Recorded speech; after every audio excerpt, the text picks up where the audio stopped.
Welcome everybody for Srila Prabhupada Leela Smaranam Katha. So I was very fortunate that I was able to have the association of Srila Prabhupada in London to begin with, and then in Los Angeles and San Francisco, and then finally in India.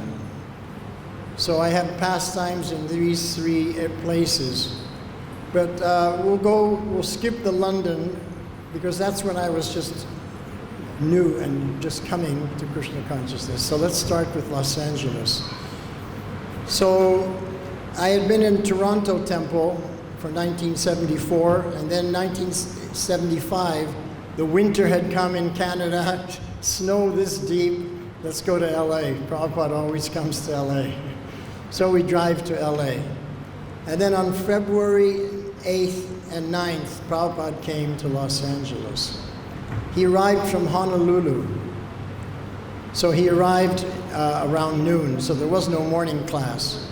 But for the evening, the devotees had prepared a drama. The Vaikuntha players had prepared a drama entitled The Pandavas Retire Timely.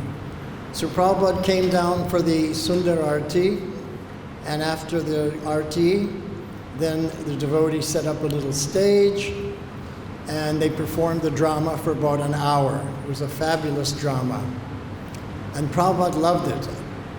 When we all, after the drama was over, we all turned around to face Prabhupada, and Prabhupada was smiling from ear to ear. He was so happy to see his disciples had performed such a wonderful drama, right from the Bhagavatam.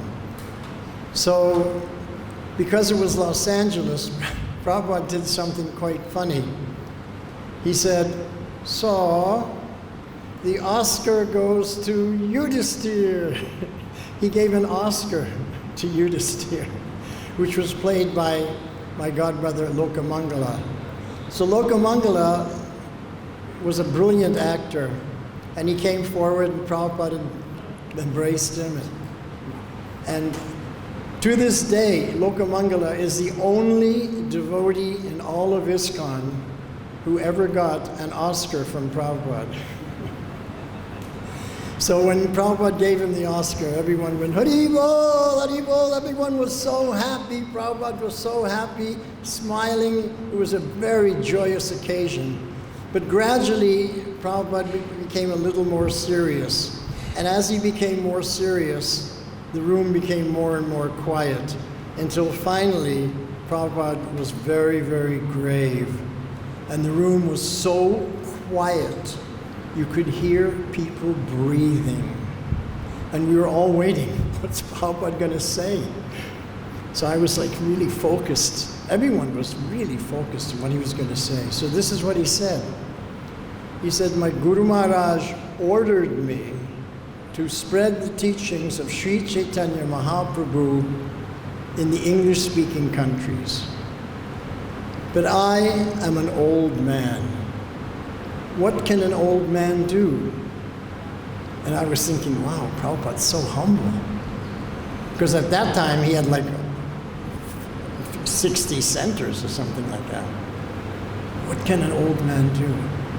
And then he said, but my Guru Maharaj was so kind upon me that he sent all of you, American boys and girls, to help me. And now, I'm very happy to say that Lord Chaitanya's movement is in the right hands. And he went like that. Lord Chaitanya's movement is in the right hands. And we were all looking at each other, who's the right hands? No one was thinking my hands is the right hands. But I realized later on that Prabhupada was so inspired by that drama that he just had so much confidence in us that he said, Lord Chaitanya's movement is in the right hands. And then he said, and this is a famous saying, he said, the grandfather is more kind to the children than the father. Therefore, my Guru Maharaj, Bhaktisiddhanta Saraswati Thakur, will be more kind upon you than to me. And I always remembered that. And every time I did something, some nice devotional service, I was always thinking, wow, Bhaktisiddhanta must be giving me his mercy. Because Prabhupada said, grandfather is more kind to the children than the father. And many times people come up to me and say, you are so fortunate. You had Prabhupada's association. You were there when he was there. You heard his classes. You saw him in person. You're so fortunate. And I say, actually, you're more fortunate because Prabhupada said the grandfather is more kind to the children than the father, so he'll be more kind upon you than upon us. Because I heard that directly from Srila Prabhupada's mouth. So Prabhupada, he gave all the credit to his disciples. I'm an old man. What can an old man do? Lord Chaitanya's mission is in the right hands. And then he said, if I have any credit, it is only one thing. I was astounded. He's so humble. If he has any credit, it's only one thing, Prabhupada said, that I have delivered to you the message of the parampara from Sri Krishna without adding or subtracting anything as it is. And then he gave an example. He said, just like a peon, we say in America, we say a postman or a mailman. But Prabhupada said a peon. He said, just as a peon gets a letter from the government and delivers it to the citizen, the individual citizen, without opening it up, changing anything, adding or subtracting. Similarly, Prabhupada said, I've given you the message of Sri Krishna as it is, without adding or subtracting. So that was like an amazing morning. Now this was the morning, Prabhupada also gave an amazing class. No, this was the evening. So the next morning, this was after the Sundar Arati. So the next morning, Prabhupada gave an amazing class. And he said, one of the things he said so many things, I only remember a few, but one of the things he said, devotees are always jolly.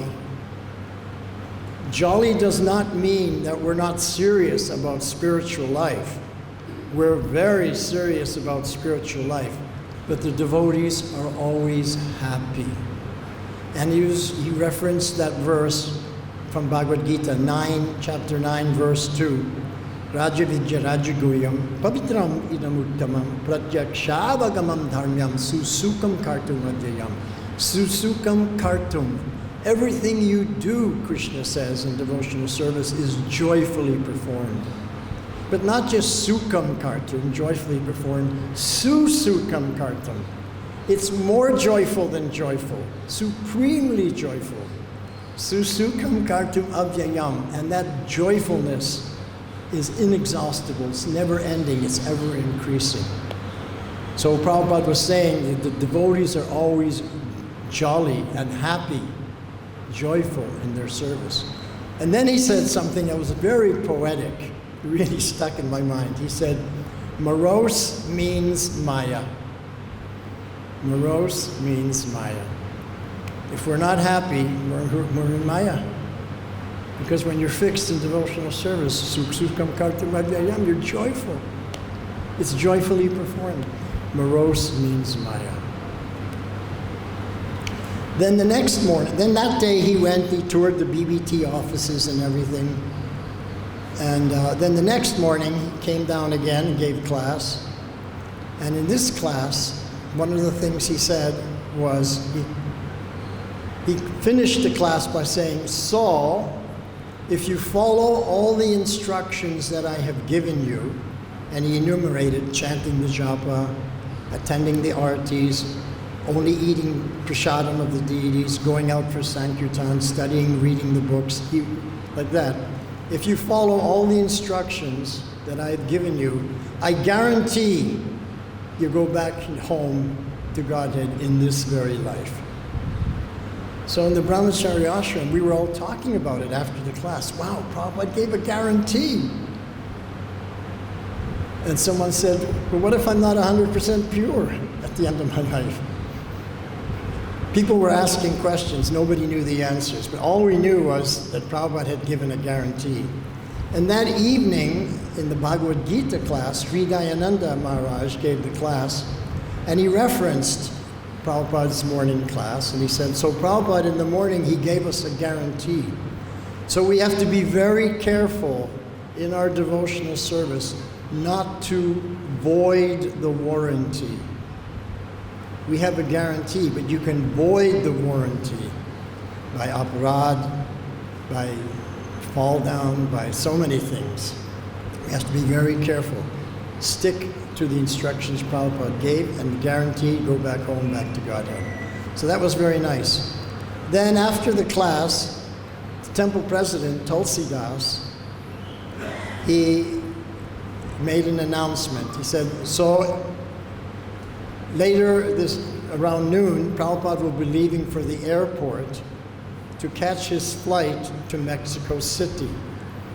So if any devotees are free at that time, you can come and see Prabhupada off at the airport, because Prabhupada loved devotees would see him off at the airport. It was an intimate and a relaxed darshan, not formal, informal darshan. So, and then the temple president says, but please be on your best behavior. Don't go and try and touch Srila Prabhupada's feet. Just be well behaved.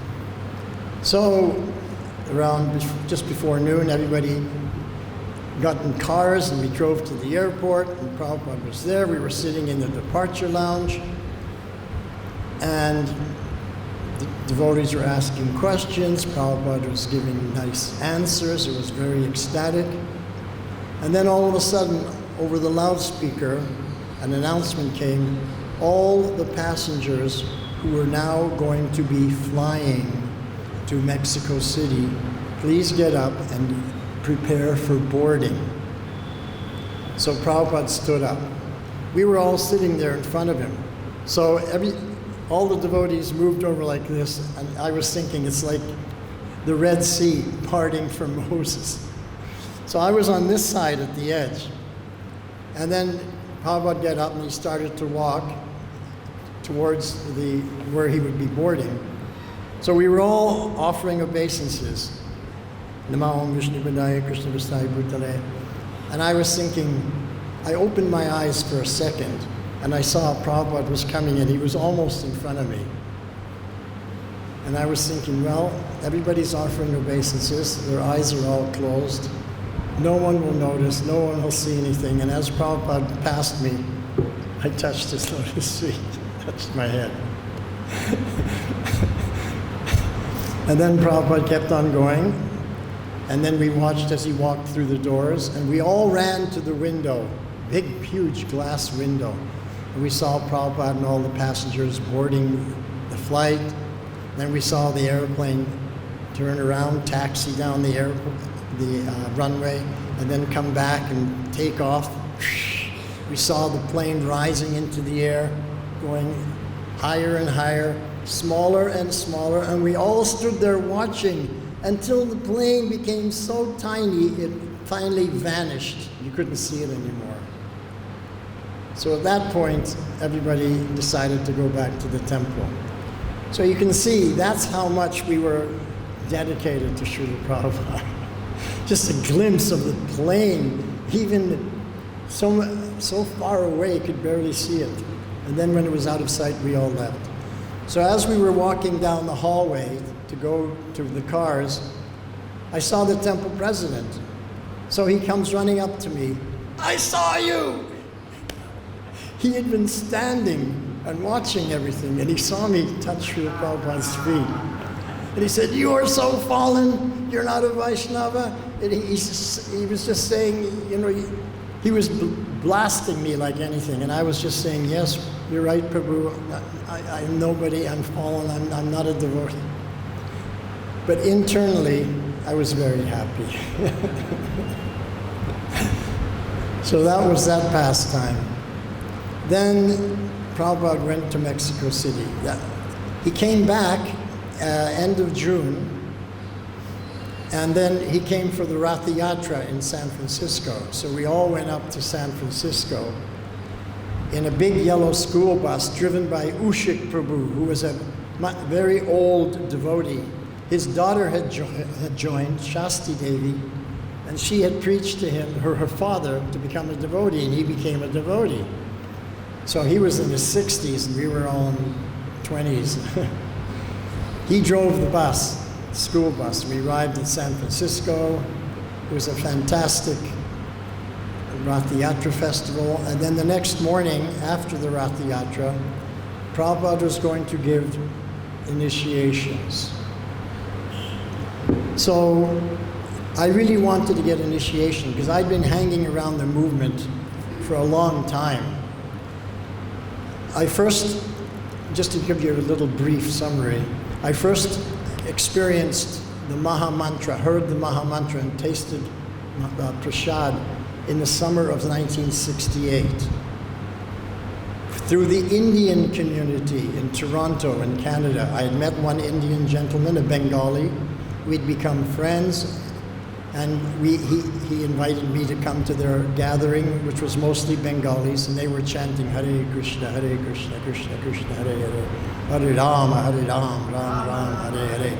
I heard that was the first kirtan I ever heard, and tears came to my eyes. And you know, I've been a musician all my life. Since I was 6 years old, my mother sent me for violin lessons. So I was thinking, why is this music affecting me so much? Tears coming to my eyes.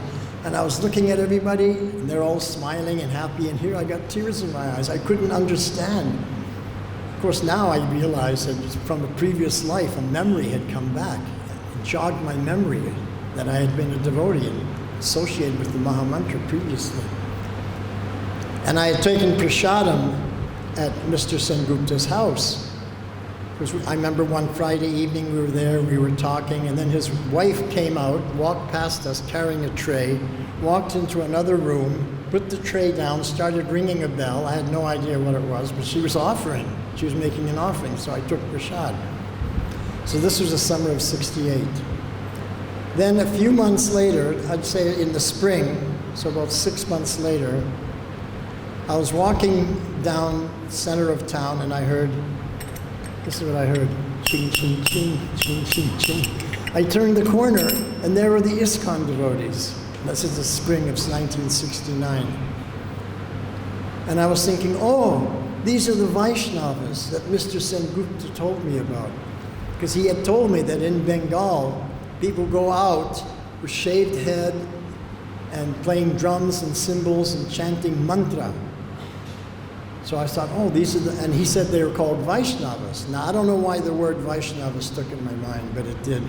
So when I turned the corner and saw the ISKCON devotees in 1969, it was a small group, 6 or 7 devotees. I thought, oh, these are the Vaishnavas that Mr. Sengupta told me about. So I stood there and I was listening, and then someone came up, gave me a back to Godhead, and gave a donation.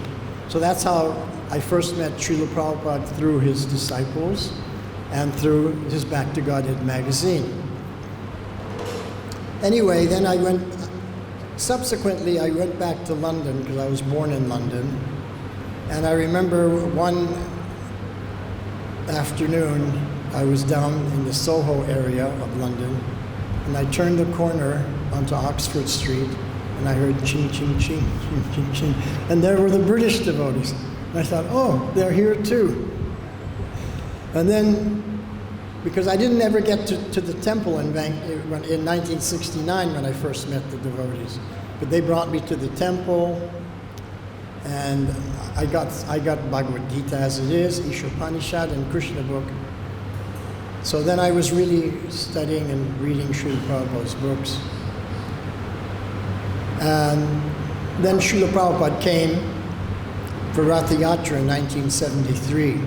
So that's the first time I actually met Prabhupada the first time, the 1973 London Rath Yatra. And that Rath Yatra, Prabhupada didn't sit on the chariot like he normally does. He decided he wanted to walk with the devotees and dance. Now in 1973, Prabhupada was 77 years old.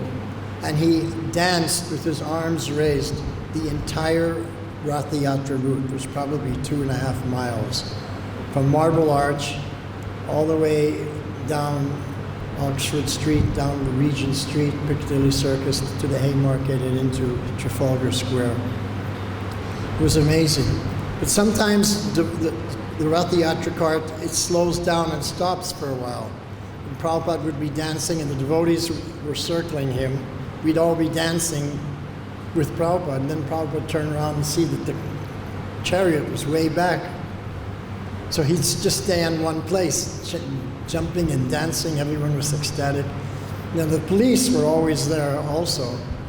They didn't like when you didn't move.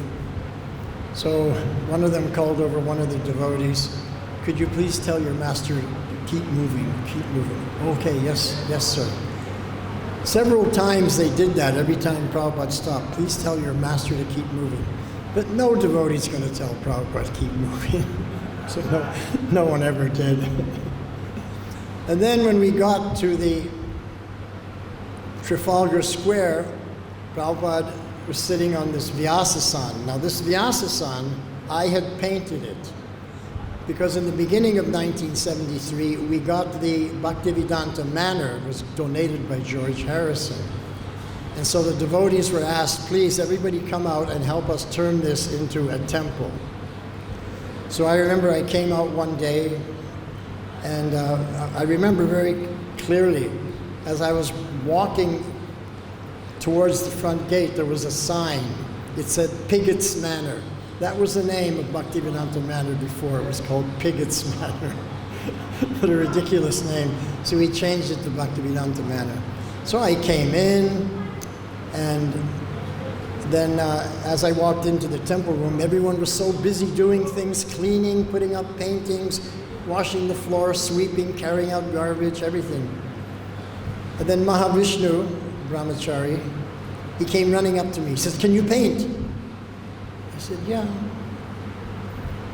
He said, "Good." He ran back, came back with a can of gold paint. He said, "Go paint the Vyasasana." So there I was, painting the Vyasasana gold. And I was looking at everyone running around, hanging pictures, sweeping, doing all this busy seva. And I was thinking, I have the best service. Because when you're a new person, whatever service you're doing, you're thinking it's the most wonderful thing. Anyway, so Prabhupada was sitting on that Vyasasana at Trafalgar Square for Rath Yatra. And later on, I didn't hear this directly, but later on the devotees said to me that when Prabhupada first saw this Vyasasana, he said, "Who is this for? Lord Shiva?" He thought it looked like Lord Shiva should be sitting in that Vyasasana. Anyway, so he was there, he gave a little talk, and then to Prabhupada's left, there was a Yagyashala set up. There was going to be a fire yagya, and Vijayabhadhu and Kaushika were going to get married. Prabhupada wanted to demonstrate to the English people what is a Vedic yagya, Vivaha yagya. So Vijayabhadhu and Kaushika got married, with the fire yagya, swaha. They got up, tied the dhoti and kurta, walked around the fire. So that was the whole thing, and it was packed out. The Rath Yatra cart towered over Nelson's Column. And the next day in the top London newspaper said Juggernaut Rath Yatra cart, Juggernaut cart, I think that's what they said, towers over Nelson's Column. So it was Prabhupada was really pleased with that. And then Prabhupada, he would stay in his rooms in Bhakti-Vedanta Manor. I remember a Sunday feast, people came, it was packed there, people were asking questions. There were some hippies, and they were challenging to Prabhupada. And I got really upset. They were asking stupid questions, and they were irate, challenging. So at one point, they said something so ridiculous, I just turned around to them and said, "Will you please shut up?" And then I realized I felt really bad. So I turned around and looked at Prabhupada, and he looked right at me. Very grave. Anyway, I was defending my spiritual master. And then Prabhupada would sit on the lawn. Does everybody see this photo of this picture of Srila Prabhupada? You want to hold it out so people can see? Prabhupada would sit on the lawn every afternoon and have a darshan. We would all sit there. And this is the photo right here. There were several that was taken. This is one in particular. This is at Bhaktivedanta Manor in 1973, Srila Prabhupada sitting on the lawn, giving darshan to the devotees. It was very sweet, very informal, very intimate. And there was one little boy, he was about 2.5 or 3 years old. His name was Shivajwara, and he was the son of Swati. She was a very, very sincere pujari devotee. She always wore white. I don't know whatever happened to her husband. We never ever saw him. So Shivajwara got the mercy of Srila Prabhupada. He would just stand there and Prabhupada would hold his hands. I think he must have been 1.5 years because he was wearing diapers. Very young. Now he lives in Los Angeles Temple, very good mridanga player. So we've known each other ever since he was a toddler. Anyway, getting back to it, Prabhupada, loving to have darshans in the airport before he leaves. There was one other darshan in an airport in New York City that was packed with devotees. Prabhupada had come to New York, and people had come from all over the east coast of America and Canada and from wherever else for Prabhupada. And there was a week of initiations. And then when Prabhupada left, everybody went to the airport, and the departure lounge is completely packed with devotees, jam-packed.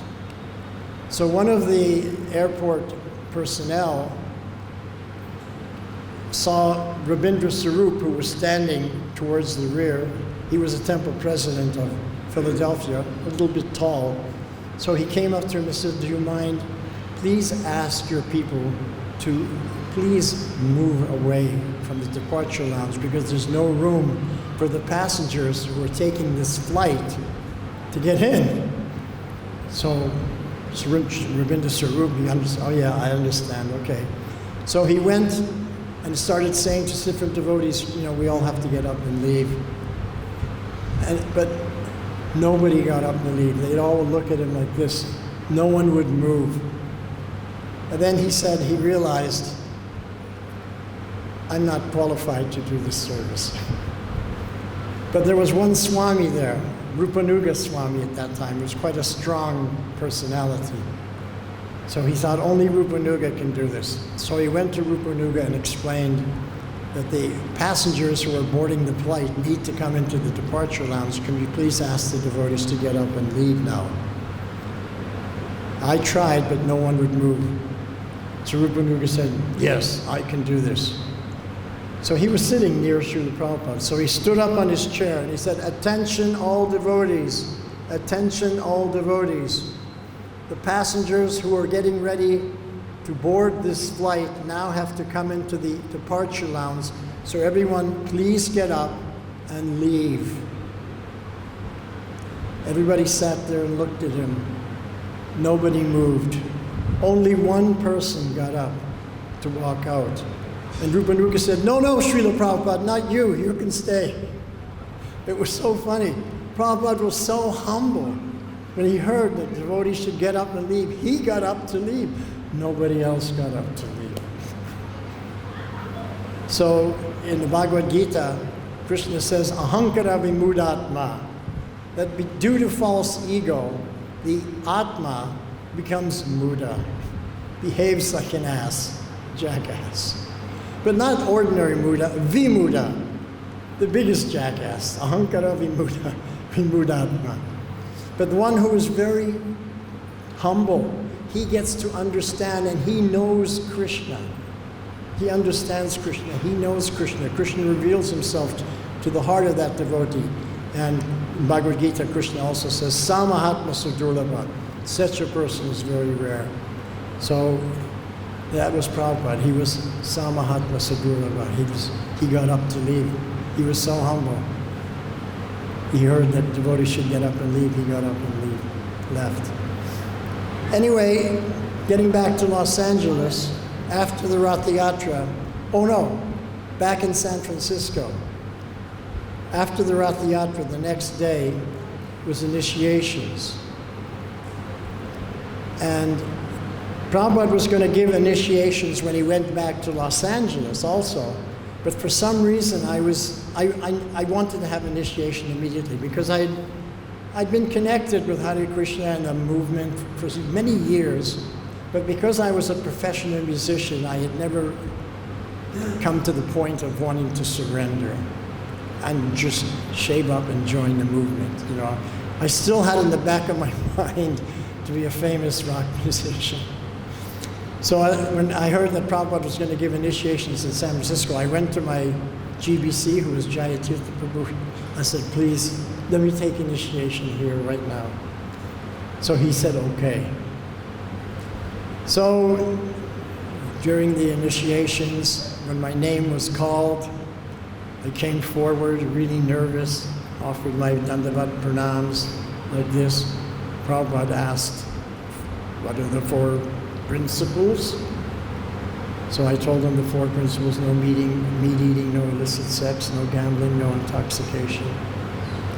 And then Prabhupada handed me my beads, and he said, and this is exactly what he said, in his thick Bengali accent, your name is Boyashaki Das.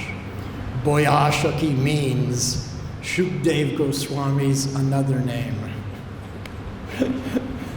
Now, I didn't catch my name because Prabhupada's accent was so thick, but other devotees, Jayadvaita Das Brahmachari at that time, as I was going back to my seat carrying my beads, he said, oh, you got such a wonderful name. I said, what was it? Anyway, so Vyasaki Das. In the Sanskrit, it's Vyasaki, but in the Bengali, Prabhupada pronounced it Boyashoki. Bengali is a very thick accent. And then when I did a little studying, I found out that of the 12 Mahajans, number 11 is Vyasaki. Balir Vyasaki Vayam. This is spoken by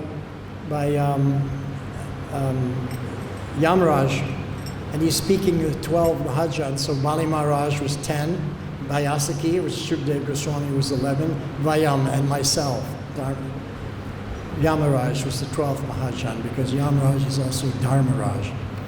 So that was the first instant that I got a close understanding of the name Vyasaki. And then the second one was that of the 9 processes of devotional service, Shravanam, Kirtanam, Smaranam, Padasevanam, Archanam, Vandanam, Dasyam, Sakyam, Atmanivedanam, that there's a personality who attained perfection for each one. So the person who attained perfection for Kirtan was Sukdev Goswami, Vyasaki. So I was thinking, wow, Prabhupada's giving me this name. I got to follow in that path. I got to try and attain perfection through Kirtan, and I have to try to become a Mahajan. Now, I don't know if I'll ever become a Mahajan, but I think I'm trying to become a little self-realized through the Kirtan, chanting the holy names. I have developed a feeling for it, for the holy names. And I have studied deeply Kirtan, the classical Kirtan coming from Narottam Das Thakur and the Drupad style, and then the Srinivasa, which is a Garnahati style, and then the Srinivasacharya style, which is the it's called the Manohar Shahi style, and then all the way through to the Gaudiya Math style. And then when we hear Prabhupada do Kirtan, it's the Prabhupada style. Although Prabhupada is a Bengali, he doesn't sound like any Bengali I ever heard of when he chants. Completely has his own style. So that's how I got my name. That was my initiation in San Francisco. And then when we went back down to Los Angeles, all the brahmacharis who were there with me, we were all in the brahmachari ashram. I was already initiated, and they were getting initiation, so I became their senior godbrother by 3 or 4 days. Anyway, then Prabhupada left, and he came back to India, and at that time there was an emergency in India, and all the American devotees were asked to leave. Their visas were not going to be extended. So Prabhupada issued he sent a notification around to all the temples. Anyone who has a British Commonwealth passport, please come to India, because British Commonwealth passport didn't need a visa. So I had a British passport. I was born in London. So I went to my temple president. I said, Prabhupada wants devotees to come to India, so I think I should go. He said, no, you should just stay and do your service. He says, but I have a British passport. He asked for anybody who, I showed it to him, who has a British Commonwealth passport should come.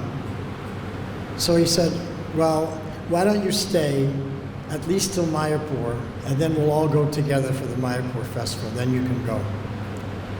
And I said, but Prabhupada's asking for us to come now. So this is the same temple president that said I was totally unsurrendered. I was not a Vaishnava because I had touched Srila Prabhupada's feet. So he said to me, he said, well, I see that no matter whatever I say, you're going to do whatever you want. Because in those days, we accepted our temple president like as if he was in parampara. No one went against the temple president. So he said, I see that it was considered an offense. So I see that no matter what I say, you're going to go anyway, so okay, I give you my permission. So I was very happy. So myself and Nanda Kumar, we drove. Nanda Kumar was Prabhupada's servant previous to Shuddha Kirti for 2 years and traveled all over with Prabhupada. So he and I, we drove to New York, and then we boarded a flight. No, I boarded a flight to London, and he went separately to New York. I don't know how, I mean to India. He arrived in India before me. I think he flew directly from New York to India. I stayed in London for some time because I was from there. I knew the devotees, I was associated. And then I went to India. And in those days, I just went right in. Showed my British passport, oh yeah, no visa, no nothing, no filling out, no papers, just, okay. And I remember the first time I went on a train in India. In India in those days, they didn't have AC compartments like they do nowadays. Everything was very rustic. So I was just sitting in my first train, and I was on my way to Delhi, and all of a sudden at one station, a Vaishnava got on board and sat down near me. He was dressed in a dhoti, he had tilak, shaved up, sikha. And I was thinking, wow, an Indian Vaishnava. This is my first Vaishnava I've seen in India. What should I do? I was thinking, what should I do? Should I offer my Dandavat pranams to him? Because in those days, when I joined the London Temple in the early days, one of the reasons I joined, different people joined for different reasons. Some people joined because of the prasadam. I didn't join due to the prasadam because I was already doing Ashtanga Yoga. I was doing real austerities. I was trying to raise the Kundalini Shakti to Brahmarandra. I was only for 2 months, I only ate 2 things, goat's milk and dates, medjool dates. Take a bite of date, a little goat milk, chew it, swallow it. 2 months is all I ate. Goat milk because it's very alkaline. And then I came to the temple, they're serving this opulent prasad. Oh no, I can't eat that. And then the kirtan, I wasn't attracted to the kirtan either when I first came, because I'd heard the Bengalis do kirtan, the very first time in 1968, amazing kirtan when tears came to my eyes. So the devotee kirtan wasn't so inspiring to me. But the first time I was in the temple, I came one evening, the devotees were doing Tulsi Puja kirtan. They were chanting Hare Krishna, going round and round the Tulsi. And I was thinking, well, this is different. You know, I was into nature, worshiping this little tree. You know, I was brand new. And then one devotee, Jai Hari, he came in with Peter Sellers. Peter Sellers was one of the top most famous actors in England at that time. And he was preaching to famous people. And he brought him in. And Peter Sellers offered pranams to Radha London Ishwara. And then Jai Hari said, offer obeisances. He went down and offered obeisances. So Peter Sellers also went down, touched his head to the floor. I saw it, an eyewitness. Peter Sellers offered his obeisances to Shri Radha London Ishwara. Amazing. So I wasn't attracted by the kirtan. I wasn't attracted by the prasadam. What I was attracted by was that all the devotees in those days would offer obeisances to each other all the time. Please accept my humble obeisances, Prabhu. Please accept my humble obeisances, Prabhu. And when I first had come to follow the yoga process, you know, first I was following the Mayavadi yoga tradition. I was reading Paramahansa Yogananda, Ramakrishna, Vivekananda, so I was a little contaminated. But one of the things I remembered reading was, they said the sign and the symptom that someone's made advancement in spiritual life is they're very humble. And I saw all the devotees offering obeisances to each other, so I was thinking, these people are humble. That's why I surrendered and joined the movement. Anyway, so now I've come to India, and the rest of the pastimes are in India. So I'll tell you my favorite pastime first, because I don't know how much longer I have to speak. And I was a traveling Sankirtan devotee.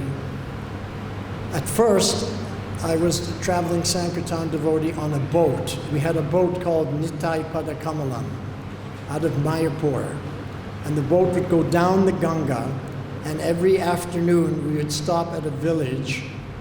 We had our Gaurnitai deities. They would come off the altar on a palanquin. We would do Hare Krishna Kirtan into the village. One devotee held a basket. We would distribute Prabhupada's Gita Gan. Gita Gan was a little Bengali book that Prabhupada had written many years before of Bengali poetry. The whole Gita in Bengali verse, rhyming couplets. We would distribute that. And then the village people in Bengal were so devotional. They would come out, they would throw water on our feet, offer Dandavat pranams, fill our basket with rice, dal, some sabjis, whatever, and they would give some rupees and take the Gita Gan. And then we'd go back to the boat and have our evening program. So during the day, we'd go from village to village to village. And whatever we collected in that basket that we had done, going into the village and collecting and doing the Sankirtan, distributing the Gita Gan books, whatever we collected, we would bring back to the boat. And the cook, Sadhananda Prabhu, that was what he would cook for dinner. So we either feasted or not feasted, depending on how much we got in that basket. And one thing we noticed, that the villages that had a cinema in the village, the people were not at all pious. But the poorest villages that had no cinema and hardly even electricity, they were the most pious. That was a very wonderful experience. Then anyway, we came back after doing that, and then I joined the International BBT Library Party. We had 6 vans, 2 devotees in each van, and we drove all over India. I was traveling with Satyanarayan Prabhu, who's here also now in Vrindavan. And we went everywhere. So one of the places we went to was Kashmir. We were distributing books, full sets of Srila Prabhupada's books, and we called it the Encyclopedia of Vedic Knowledge.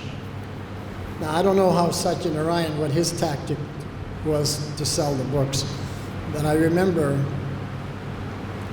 I called it the Encyclopedia of Vedic Knowledge, and I would go into a library, a college library, a national library, city library, public library, private library, wherever there was a library.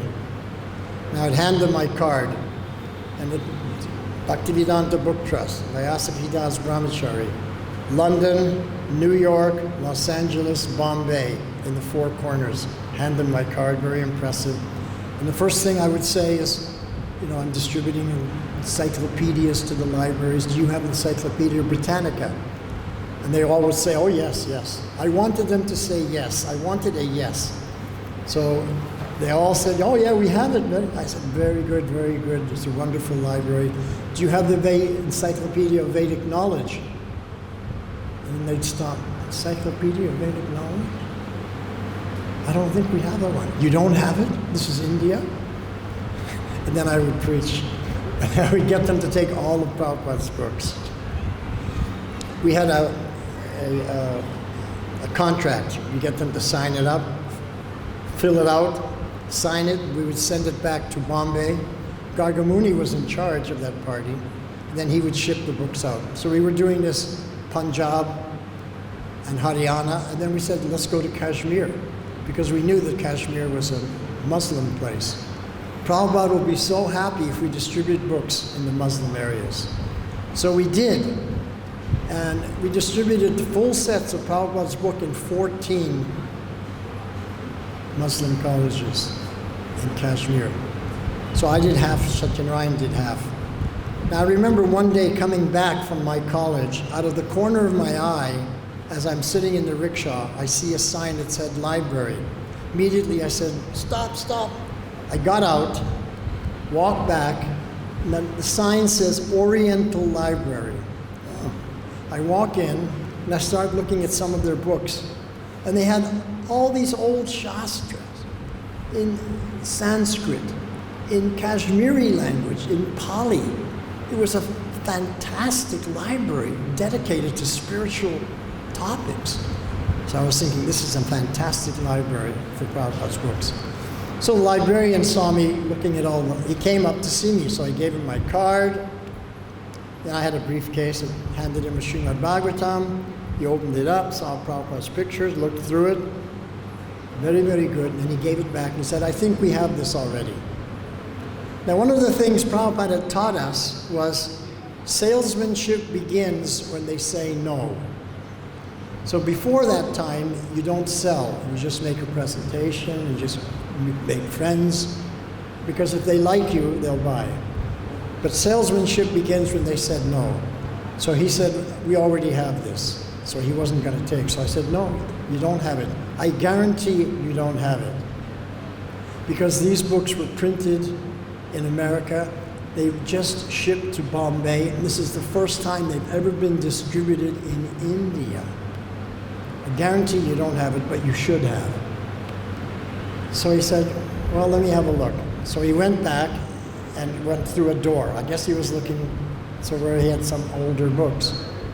So I was standing there waiting for him to come back, and a few minutes later, he comes back carrying Prabhupada's 3 original first canto Bhagavatams printed in Delhi. And he showed them to me, and he said, the author himself came here, and I purchased this directly from him. So I said, yeah, but look, first canto. Bhagavatam is 12 cantos. You want the whole set? You should take the whole set. Why you only want the first canto? So I convinced him, he bought the whole set, signed the contract.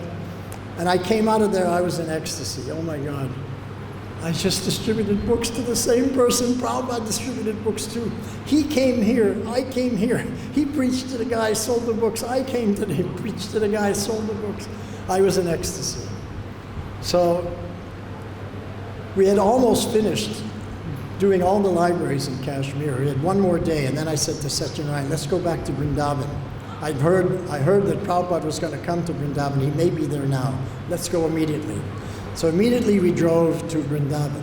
On the way, because Kashmir is in the Himalayas, we passed an apiary. That's where they have beehives.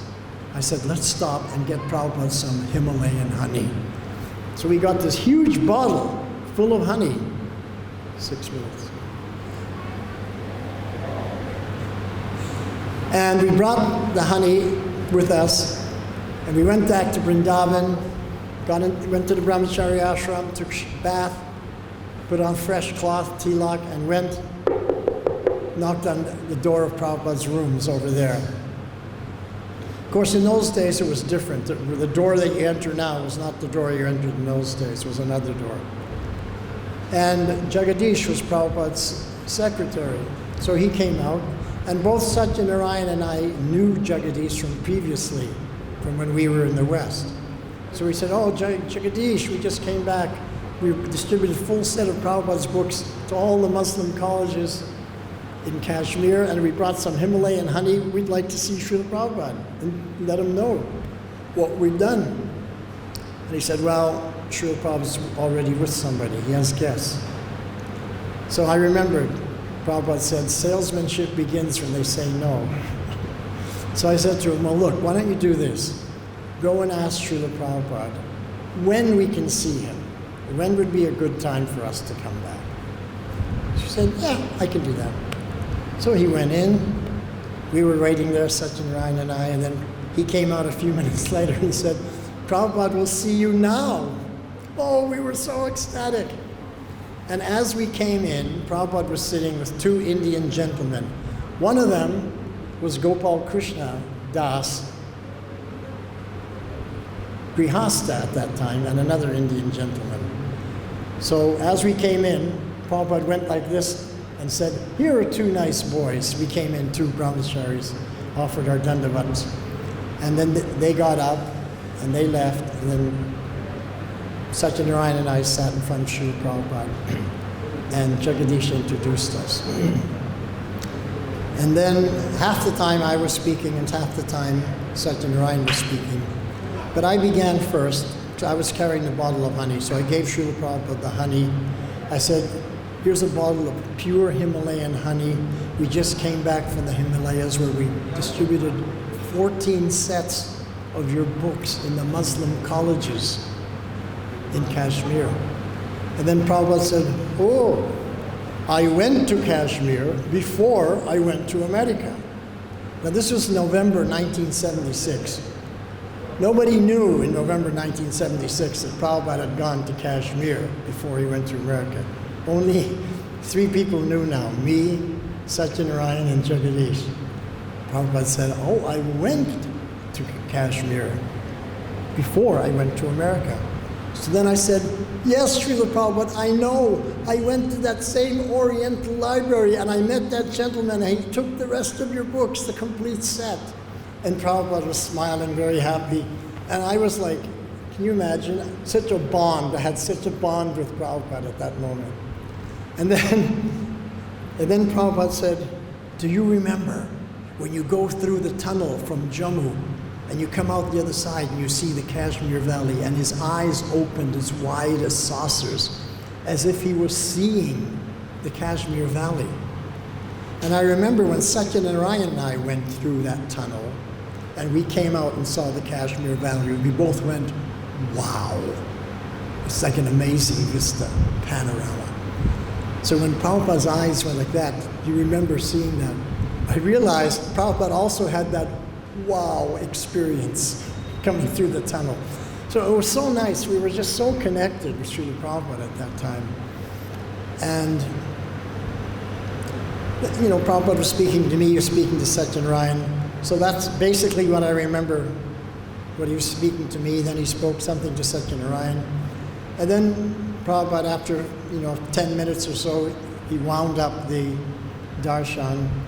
And looking right at me, he said, so, wherever you go, and whomsoever you meet, you please share with them the knowledge you've received from me.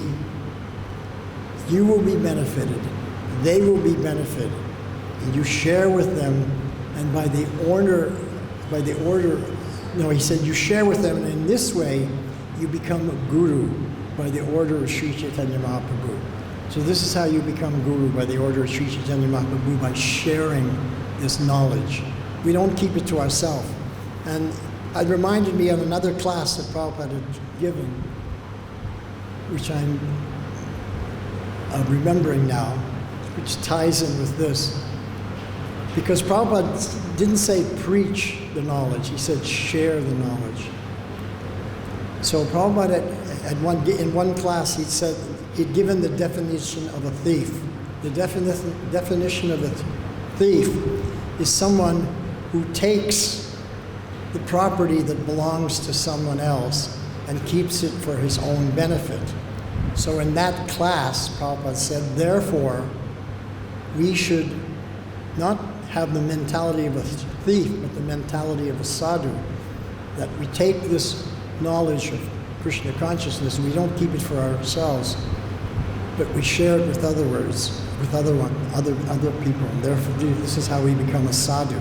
But if you just keep it for your own benefit, you have the same mentality as a thief.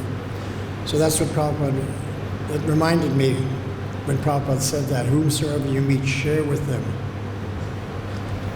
So that's what I've been doing. Since that day, I've been traveling around the world, always on the go, and sharing with people, because that's what Prabhupada told me to do.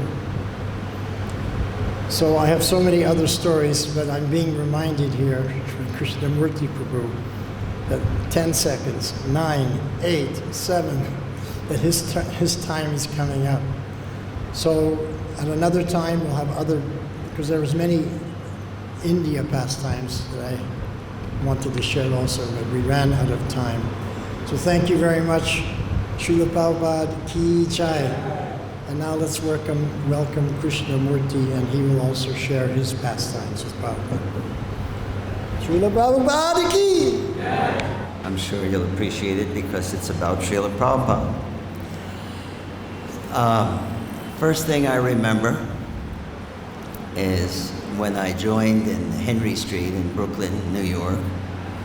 Srila Prabhupada was there visiting, and he gave a lecture at the Sunday feast. And by Krishna's arrangement, my father came also, which was really nice for him. He's no longer on this planet, but he came and stayed and listened to the entire lecture. This particular lecture, Srila Prabhupada was saying, Rasoham apsukanteya prabhasmi shashi shuryo ayoha. I'm the taste of water, the light of the sun and the moon, the syllable Om and the Vedic mantras, sound and ether, ability in man, etc., etc. And just as a side note, I had an Srila Prabhupada said during that lecture that even a drunk person, a drunk man, if he thinks of Krishna when he's drinking, every time he's drinking, if he thinks of Krishna, he'll one day become Krishna conscious. So fast forward many years to San Diego, California, I met a nice Bengali couple. They were both initiated devotees. I don't know who their guru was. It was after Prabhupada had left the planet. And he told me his story. He said, I was a drunk, but whenever I would drink, I would pray to Krishna. I would think of Krishna and ask him to please help me. And they became devotees. They were cooking for the deities, for Radha Giridhari in San Diego. So that was a confirmation.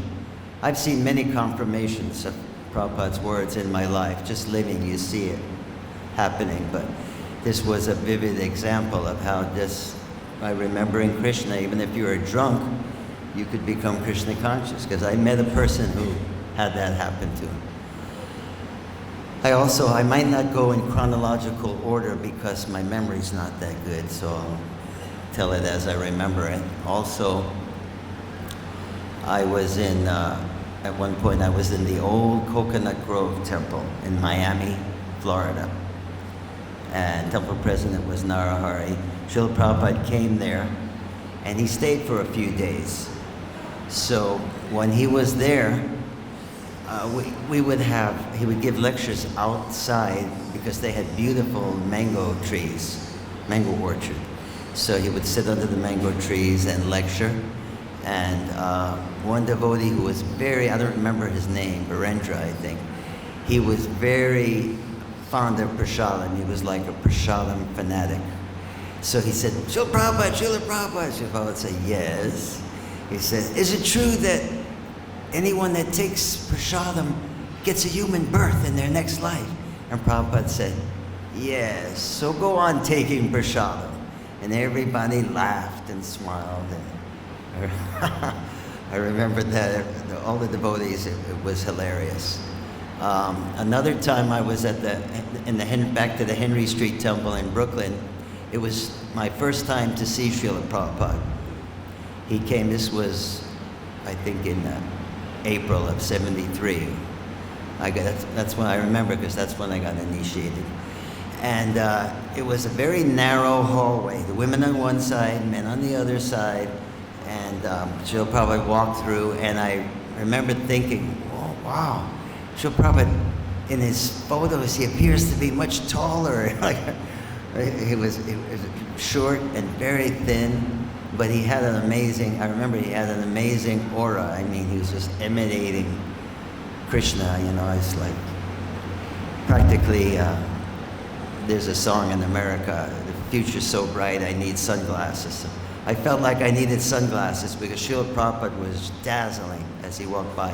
And I was thinking to myself, because I was just a 19-year-old puffed up little kid, I was thinking, oh, I hope Srila Prabhupada stops and acknowledges me or notices me. So I was thinking in my mind like that. So he was walking down the hall gracefully as if he were floating practically. He didn't seem like he was walking on the ground. And he got to me and he stopped. And he looked at me and folded his palms, and I was thinking, yes! And then fast forward, I was to New Vrindavan. I was in New Vrindavan after New York, and Srila Prabhupada came there and stayed a few days and gave lectures. So as he was leaving, I remember he was in his car and nobody was there. It was only me. I was thinking, whoa, what an opportunity.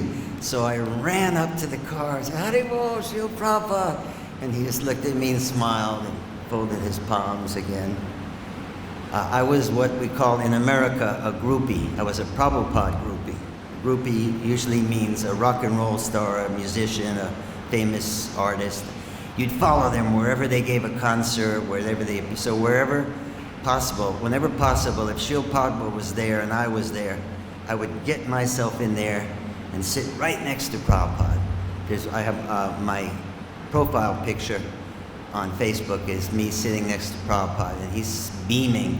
That incident is Srila Prabhupada, he was watching a play with Lokamangala, that same amazing Vaikuntha player, actor. And it was Krishna kidnaps Rukmini, and Srila Prabhupada loved it. He was laughing at all the funny parts, and he was just like, he was in ecstasy.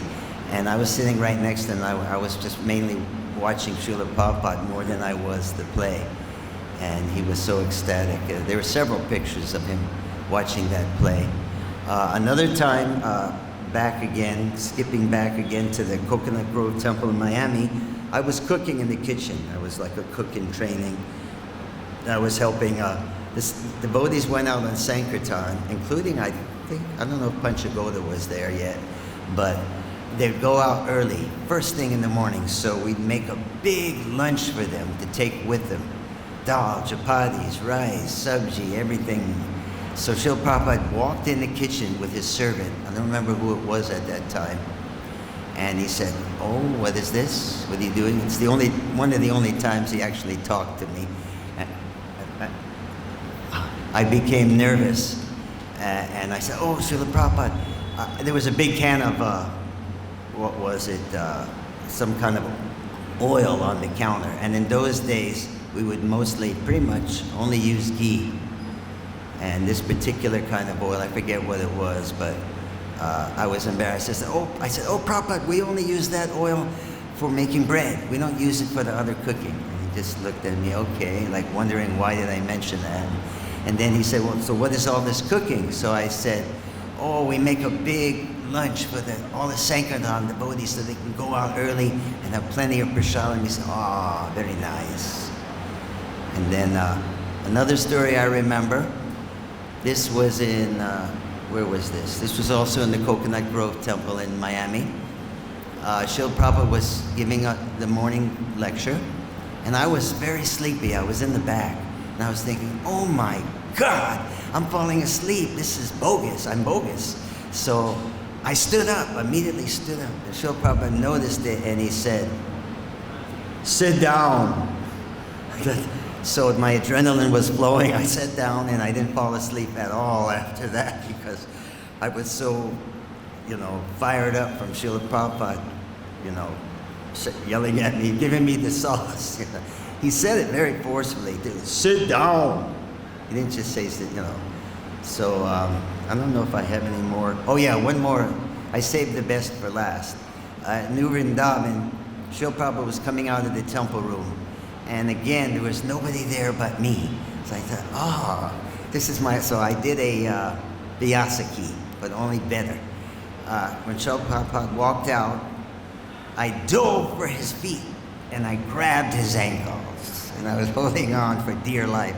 And he just looked down and looked at me. Didn't say anything. Just like he's waiting, like, okay, like waiting till I had enough. And then I let go and then he kept walking. I don't remember if he motioned to me or anything. I don't think so, but and he continued on, and I was pretty happy, and I attribute that as the main reason why I'm still here. But somehow or other, hanging in there. I think that's all of my Prabhupada stories, so I'm leaving time for you all to go to the evening arati if you so desire. I'm sorry I don't have more, but I just had very limited experiences personally with Srila Prabhupada, but I was always there. I have about, if any of you care to become my Facebook friend, I have about 8 or 10 pictures. Oh yeah, another one. And I carried Srila Prabhupada's silver goblet for him. So there's a photo of me holding the goblet. I'm outside the car. Srila Prabhupada's in the car, beaming, smiling.